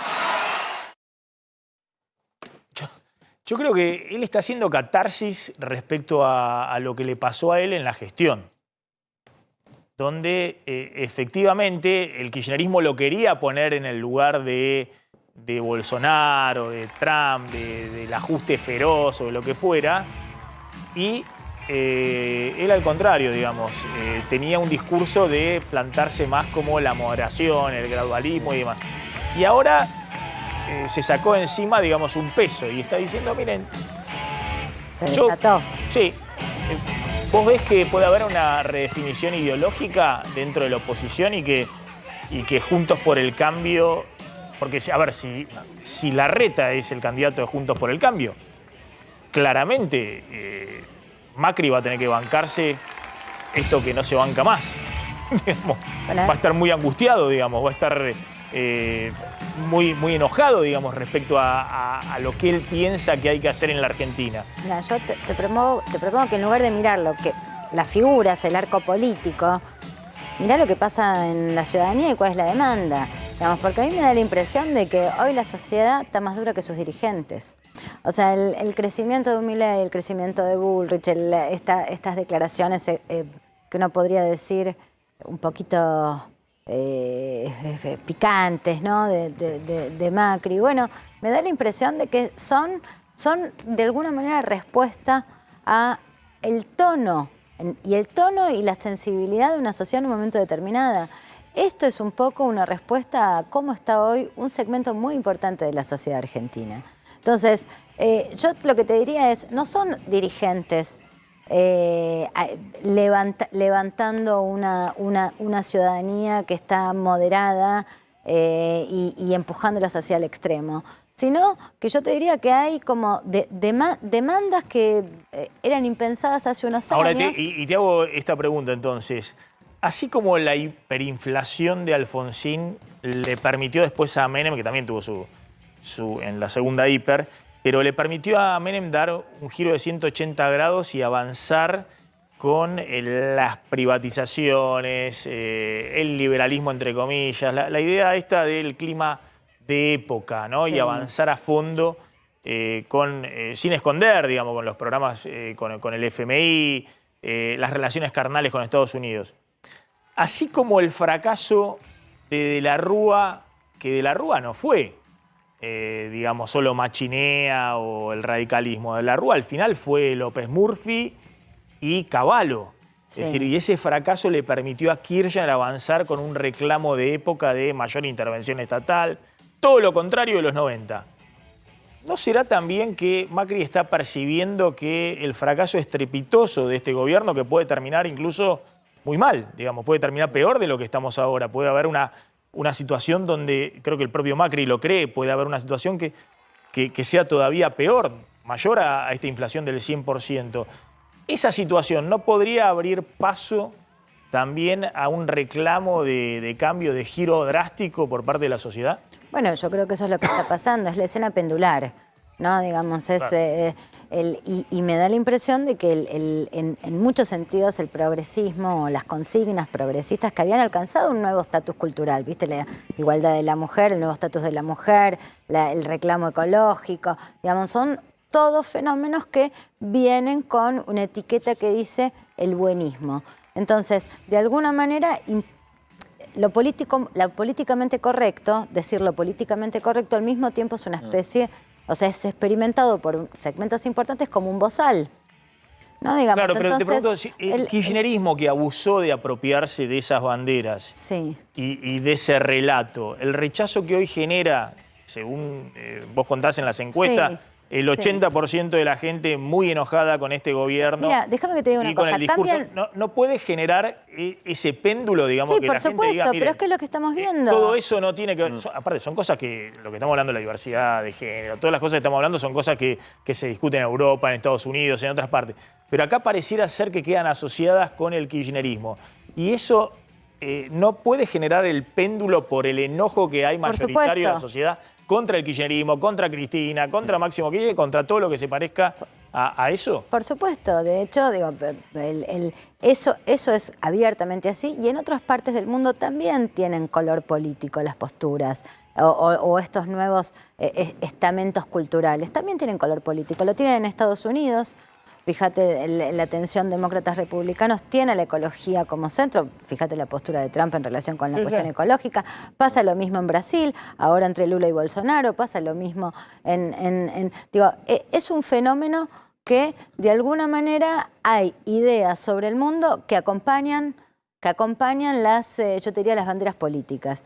el tema es ahí, digo, si todavía la diferencia de clase es más o menos importante que el nuevo estatus de la mujer, si el desarrollo es más o menos importante que el cuidado de la ecología, digamos, pero esos debates como tales en realidad no terminan de darse, básicamente porque hay, o sea, yo te diría hay como posturas extremas de uno y otro lado y no se logra encontrar ese punto donde las dos posiciones se pueden encontrar y la verdad que, digo, Argentina necesita desarrollo. Sí. Argentina necesita De todas maneras, distribución. yo te planteaba, digamos, una cosa más local, digamos, pues lo mostré a Macri al principio del programa defendiendo la cumbre del cambio climático y la diversidad y la igualdad de género, porque eso era quedar bien en los foros internacionales. Pero ahora está, digamos, en otra cuestión, porque me da la impresión de que hay un grupo de dirigentes en la oposición que interpretan que el clima de época. Todo lo que sea, exactamente, el clima de época es fin de diferenciarte el fin de ciclo de, exactamente, el fin de ciclo, que es un fin de ciclo que todavía no está escrito, digamos, pero que puede ser muy, pero muy tumultuoso. Como fue el final del gobierno de Alfonsín, como fue el 2001 y como se está discutiendo ahora cómo va a ser el 2023, digamos. Yo te diría fin de ciclo, más que eso me refería a la vigencia de algunas ideas que parecían no tener discusión, ¿no? Que parecían haber alcanzado hegemonía total. Gila, gracias, muy interesante como siempre.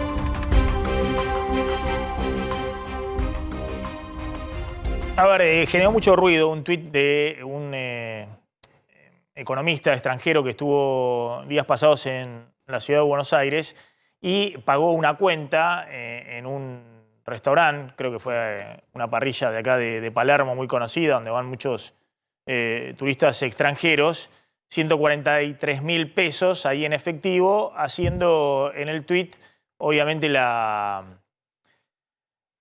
recomendación para todo extranjero que viene a la Argentina de lo obvio, que pague cash, que venga con los dólares, que los cambie por pesos y, aunque sea engorroso, el fajo de billetes, que es una rémora tal vez de las imágenes que hemos visto en Venezuela en algún momento en los últimos años, bueno, de esa manera obviamente se ahorran muchos dólares, porque esa cuenta de 143.000 pesos pagada cash así, de esa manera, son más o menos 500 dólares en el mercado paralelo, el mercado libre. Y en cambio, si se paga con la tarjeta de crédito, eso pasa por el tipo de cambio oficial minorista, que son 160 pesos, y eso saldría unos 900 dólares. Es decir, prácticamente casi el doble. Está Oscar Salem, que es economista. Tengo entendido que es peruano. Salem, gracias por atendernos, muy amable. Claro, encantado de estar aquí. Bueno, vos sos consultor económico, tenés una compañía financiera, ¿dónde? ¿Ahí en Estados Unidos? Sí, en New Jersey. Bueno, ahorita estoy en Lima, nos cancelaron el vuelo anoche, pero claro. Nos mandaron a un hotel, pero sí, una compañía que hacemos inversiones y consultoría, correcto. Bueno, y ha generado un revuelo enorme simplemente con un tuit. Era un tuit en el que querías mostrar, lo obvio, digamos. No, mira, nosotros nos enfocamos mucho en lo que es el tema inflación global, el tema dólar, que es un tema muy fuerte para nosotros. Y esto me pareció una curiosidad, ¿no? Porque sí sabíamos que iba a pasar, que teníamos que pagar íbamos a pagar en efectivo de todas maneras. Sí. Y bueno, las denominaciones no son muy grandes. Y se hizo éramos creo que 9 personas. Y se hizo un fajo grande y me pareció curioso, ¿no? Lo quería postear. Sí, la verdad que claro, porque tenemos además el billete de máxima denominación de 1.000 pesos, que son poco más de 3 dólares. Bueno, deberían poner un billete un poquito más grande, pues, ¿no?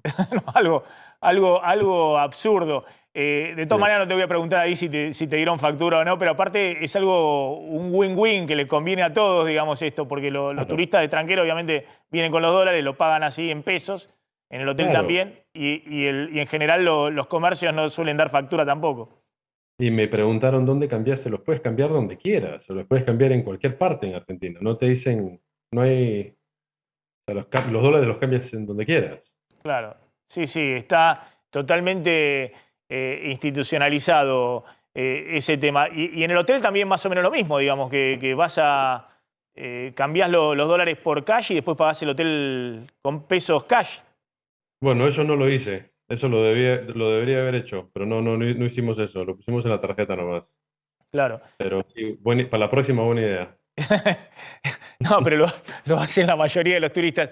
Y la otra cuestión, ¿no? Porque yo siempre digo que este dólar a 300 es un dólar que, bueno, habla un poco de la crisis de Argentina, es un dólar alto. Para el turista extranjero o el extranjero que viene a trabajar acá, le resulta todo muy barato. Si bien fuiste a una parrilla cara, ¿te pareció caro para vos? No. Claro. Me pareció bastante accesible. No es solamente eso, pero es bueno también. Sí. Es bueno, por eso es que es atractivo, porque es buenísimo, el vino es buenísimo, Sí, sí. el vino es buenísimo y no es caro. Entonces, pero bueno, eso también yo quería decirle a los argentinos que eso es un tema global que estamos viendo, ¿no? La inflación no es solamente ahí. Obviamente es un poquito más jodido en Argentina, pero la inflación a nivel global está peligrosa. Entonces van a tener que lidiar con eso. Claro. Vos sos peruano. Perú viene con mucha crisis política arrastrándola. Terrible, pero con una estabilidad asombrosa desde el punto de vista inflacionario y cambiario. Bueno, a Perú este tema lo ha agarrado con una posición fiscal diferente, ¿no? Ellos tienen reservas, entonces el Perú está con reservas positivas. Argentina no. Argentina tiene arrastrando un problema de déficits muy fuerte. Ahora, cuando se viene la inflación global, los países que están con déficit, lamentablemente como Argentina, van a sufrir un poquito más, pues. Van a tener un poquito más de tema inflacionario. Pero la inflación en Estados Unidos también está casi al 8%, ¿no? Que para Estados Unidos es altísima. En Europa también están fregados, ¿no? Entonces, pero los países que tienen, como Argentina, que tienen déficits, que tienen que fondearse con tasas más altas, va a ser un poquito complicado, ¿no? Totalmente. Y te hago la última, teniendo en cuenta tu profesión, tu trabajo. Vienen a la Argentina porque están viendo oportunidades de inversión. Comentamos, digamos, que ayer los bonos subieron fuerte, cayó fuerte el riesgo país, pero bueno, había algunas interpretaciones políticas respecto al escenario 2023, que si Cristina va a ser candidata, no va a ser candidata.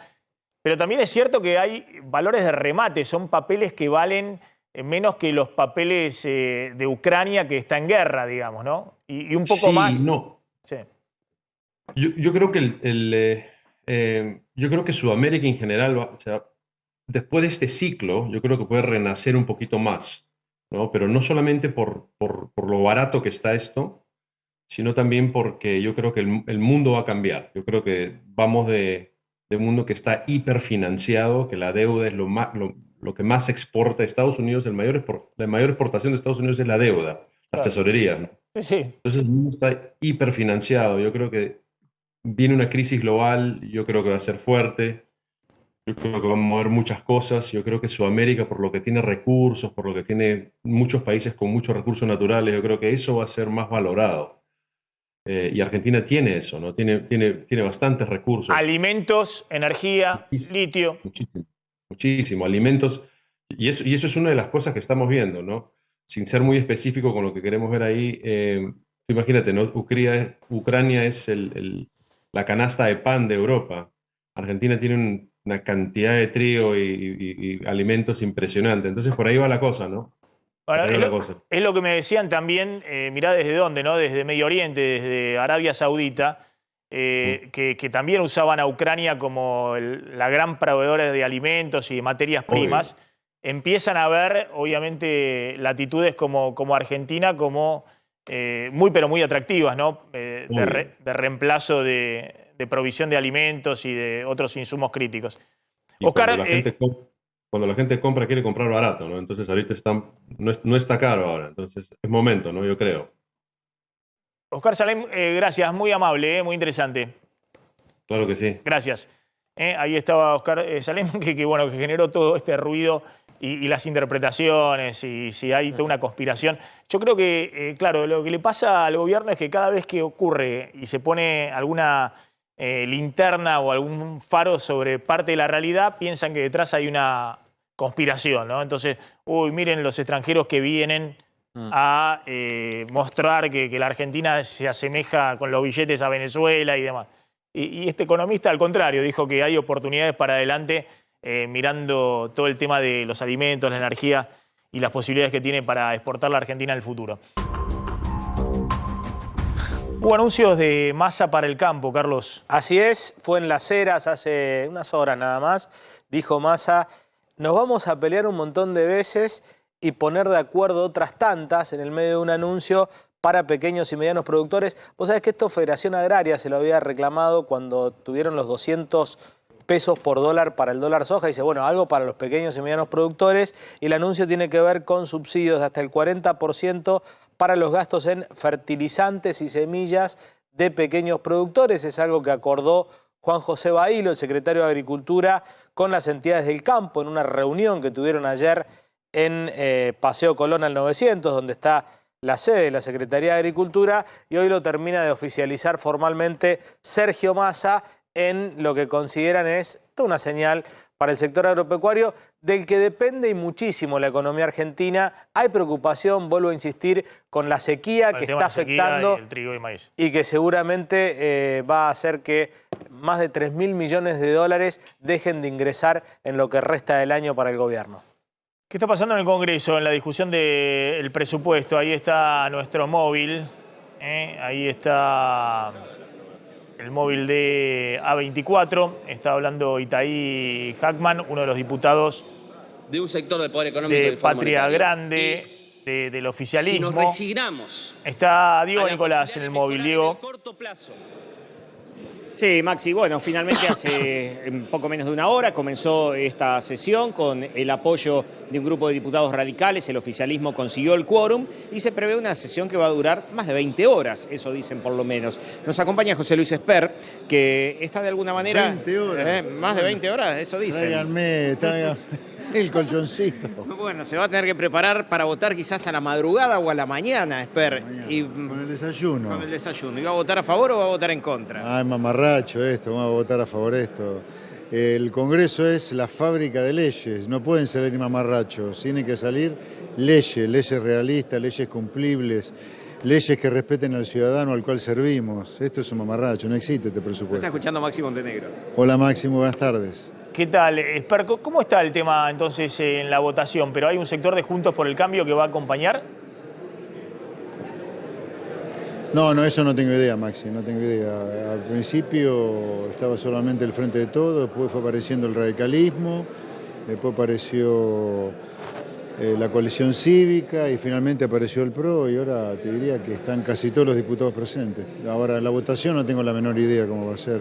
Por lo que escuché, había muchas abstenciones dentro de Cambiemos, algunos votos negativos, pero no puedo, sería poco serio decirte cómo se va a terminar votando, no tengo idea.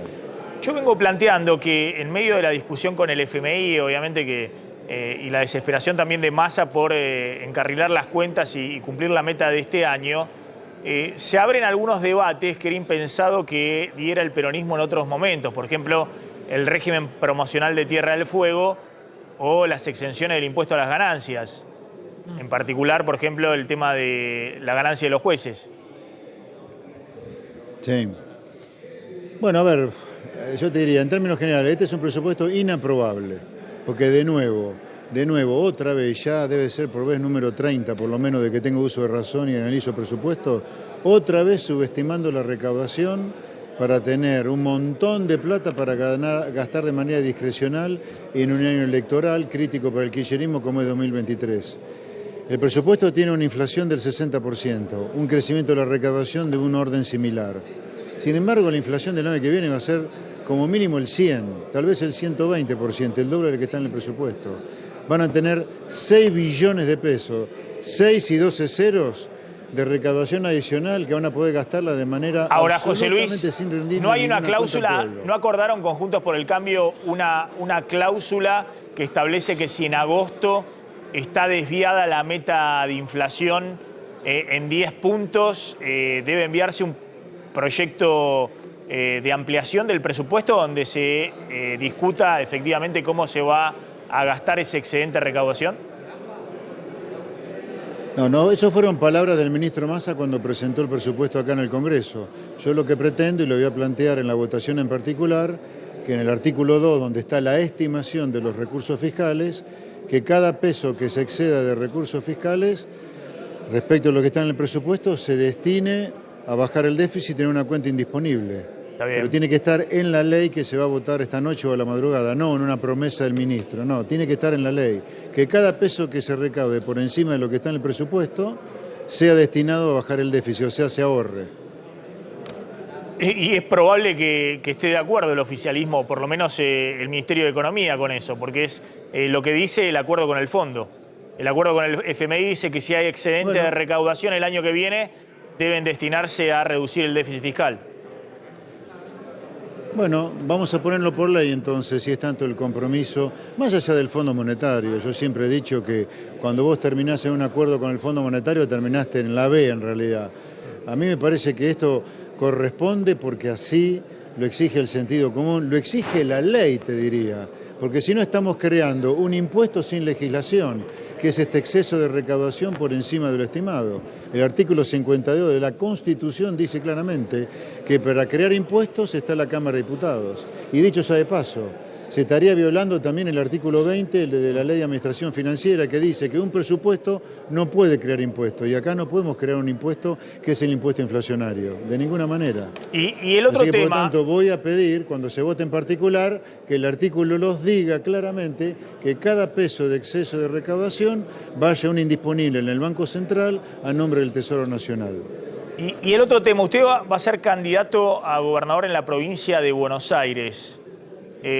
No sé si lo viste ayer El día 4 de noviembre presentamos los ejes centrales de nuestra propuesta de gobierno. Están todos invitados, ustedes también, por supuesto. No sé si lo viste ayer a Mauricio Macri en un tono fuerte, duro, diciendo que está cansado del progresismo cínico, que no lo van a correr más. ¿Puede haber algún acuerdo político entre Esper y Juntos por el Cambio en la provincia de Buenos Aires? No tengo idea, no tengo idea. El 4 de noviembre nosotros lanzamos nuestro programa de reforma profundísima al hueso de la provincia de Buenos Aires para que deje de ser la villa miseria, el lugar de vagos, chantas, chorros, narcos que soy. Queremos una provincia de Buenos Aires para los bonaerenses de parte de un bonaerense como yo soy nacido en Pergamino, provincia de Buenos Aires. Queremos que el productor agropecuario, las emprendedoras, los profesionales, los laburantes estén bien. Basta de mafias. Si llegamos a algún acuerdo o no, el tiempo lo dirá. Pero yo solamente voy a sentarme a conversar con aquel candidato a presidente que realmente manifieste un compromiso total con las reformas que queremos hacer en la provincia de Buenos Aires, que es comerciar, reducir impuestos, eliminar el complementario residencial, complementario rural, tener una educación a favor de los chicos, no a favor de los Baradel, una nueva policía bonaerense, seguridad para los bonaerenses. Pero puede haber una discusión conjunto por el cambio. No sé, la verdad que ni lo pienso ahora, Maxi, eso, la verdad que no. Hoy estamos muy concentrados en hacer una propuesta profunda, reforma de la provincia de Buenos Aires, para que los bonaerenses vivan bien y no que sean los delincuentes los que viven en la provincia de Buenos Aires, cosa que hace rato que viene pasando. Esper, gracias, está con el traje político, Esper. No, por nada. aprendió todos los códigos de la política en las declaraciones de José Luis Espert. Se aplica a partir de este mes, en octubre, la quita de subsidios a la energía, a la luz y el gas, y eso va a repercutir sobre las facturas de luz. Se calcula de un 30% de los usuarios, principalmente del área metropolitana de Ciudad y Gran Buenos Aires. Está Daniel Dreisen, de Ecolatina en comunicación. Gracias, Dreisen, por atendernos, muy amable. ¿Cómo es la instrumentación? ¿Se aplica efectivamente ahora a partir de octubre? Sí, para todos los consumos que ocurrieron a partir del 1 de octubre serían las boletas que van a llegar a partir de noviembre.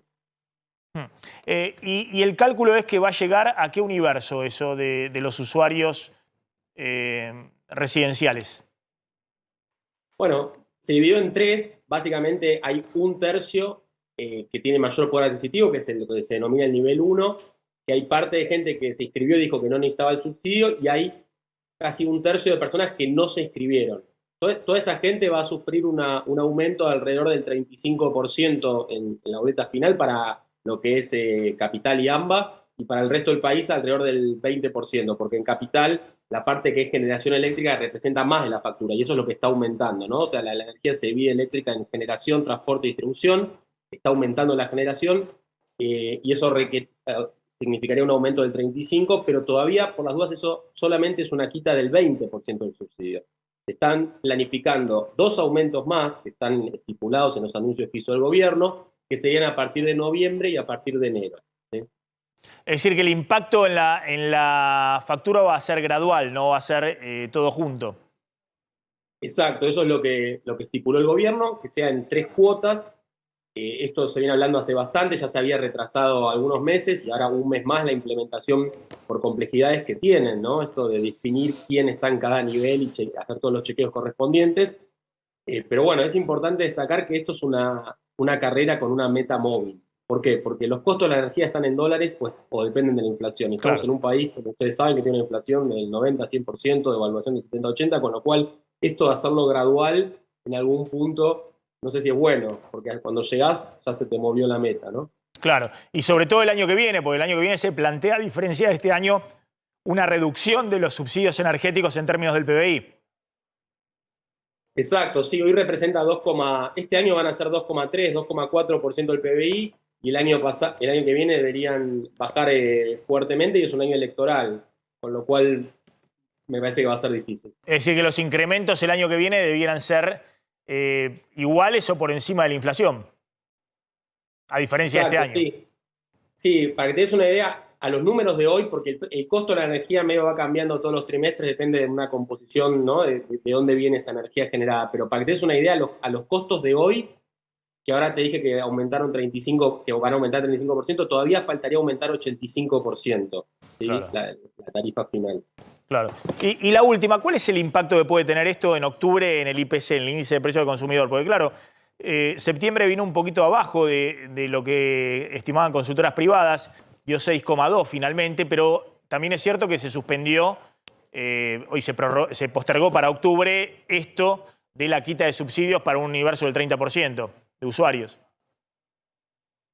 Sí, cuando hacen las mediciones los economistas econométricas dicen que es alrededor del 0,3-0,4%, pero la sensación es que es más, ¿no? Porque puede ser más. Esto impacta en todo lo... O sea, la energía es un insumo en la economía, con lo cual casi todas las cosas tienen parte de energía, así que la sensación es que va a ser más. Obviamente en esta gradualidad lo que se hace es patear un poco el efecto y además cubrirse por los errores, por la gente que no se inscribió, que no le venga de golpe un aumento del 150%, que es lo que debería venir para quitar el subsidio, ¿no? Pero por otra parte, de alguna manera la gente que sí puede pagar, sigue pagando mucho menos en un país con las características del nuestro, ¿no? De gran pobreza y complejidades, con lo cual la verdad que es una injusticia también. Daniel Dreisen, gracias, muy amable, como siempre. Ahí gracias estaba Daniel Dreisen, economista, experto en temas energéticos de Ecolatina. Gracias, Carlos. Gracias, Pablo. Nos estamos retirando. Gracias a la gente de Varonil, que como siempre me acompaña. Muy elegante. Gracias, Marian. ¿Cómo andás? Buenas tardes. ¿Cómo estás, Maxi? ¿Todo bien? Bien, muy bien. Hoy estoy solita porque a Roberto lo mandamos a ver a las chicas de Coldplay. Ah, mirá vos, ¿en serio? Las que están acampando, sí. Un ratito vamos a estar ahí. Impresionante eso, pasé. ¿Viste lo que es? Frente a River. Pero me dicen que están hace varios meses, ¿puede ser? No, hay unas que están hace meses que son... Vos llegás y tenés la flecha a la derecha dice Coldplay, y la flecha a la izquierda dice Harry Styles. Estoy con Harry Styles. Entonces, ¿vos qué elegís, Maxi? ¿Coldplay o Harry Styles? No, los dos me gustan. Harry Styles también me gusta, Sí, a partir de sí. No de la época de One Direction, pero en la parte solista me gusta. ¡Qué bárbaro! Mi hija siempre, la 19, cuando pasamos ahí, me dice, están locos estas chicas. ¿Viste? Y le gusta Coldplay y Harry Styles. Y Harry Styles. Pero la verdad, estar meses y meses ahí. Sí. No, bueno, viste que el fanatismo no tiene límites. Cada uno hace lo que puede. Muy elegante estás, Gracias, muy Marian. bonito el saco de Varonil. Gracias. Nos estamos retirando. Quédense con Mariana. Chau.